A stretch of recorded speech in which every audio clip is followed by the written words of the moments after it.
Skupščina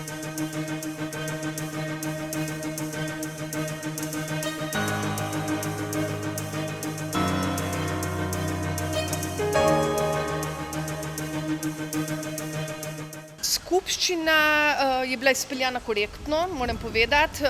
Omenila bi morda prvotne zaplete, saj na začetku skupščine prijave VZMD-ja na skupščini niso imeli in se je po mojem trudu ta prijava nato pojavila in so VZMD-ju dovolili sodelovanje in glasovanje na skupščini.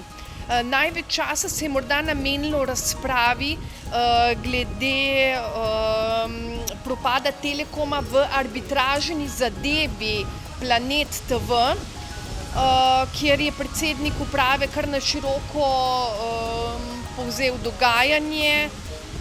Je pa komentiral, da ne nameravajo vložiti nobenih zahtevkov za zavarovanje odgovornosti napram zavarovalnicam ali iskati dodatnih krivcev.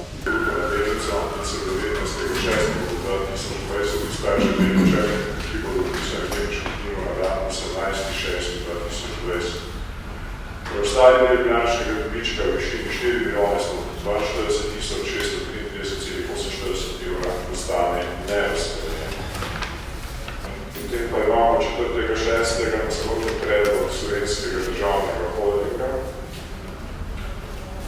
da se prav tako po točki 4.1 glasi takole. Bilančni dobiček za leto 2019 znaša 30.164.545,48 evra se uporabi za a. izplačilo dividend v višini 22.769.173 evra oziroma 3,50 evra bruto na posamezno delnico, b. preostali del v višini 7.395.372,48 evra se prenese v naslednje leto. 5.100.000 za 99,93% danih glasov proti 3.559,07% danih glasov ni glasovalo 175.692 delnic. Torej, ugotovim, da je nasprotni predlog v točko 4.1, ki ga je podal delničar SDH, sprejet. Mene ne preseneča, predlog Slovenskega državnega holdinga. Menim tudi, da je upravičen.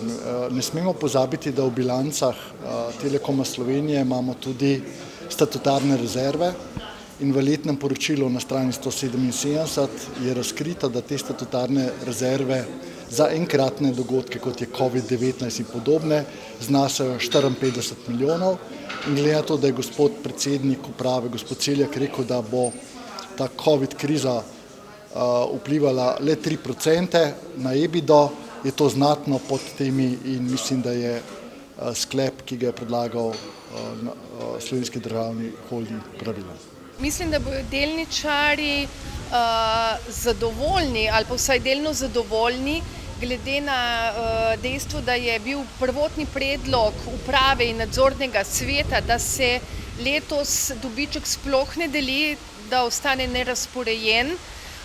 Sprejet je bil namreč sklep, da se deli 3,5 evra dividende na delnico in da se ta dividenda izplača še ta mesec, torej 19. junija. Torej, izglasovan je bil nasprotni predlog SDH. V tej točki dnevnega reda je tudi VZMD podal nasprotni predlog in sicer 4 evre na delnico, 4 evre dividende na delnico, o katerem se sploh ni glasovalo, ker je bil najprej dan na glasovanje nasprotni predlog SDH-ja.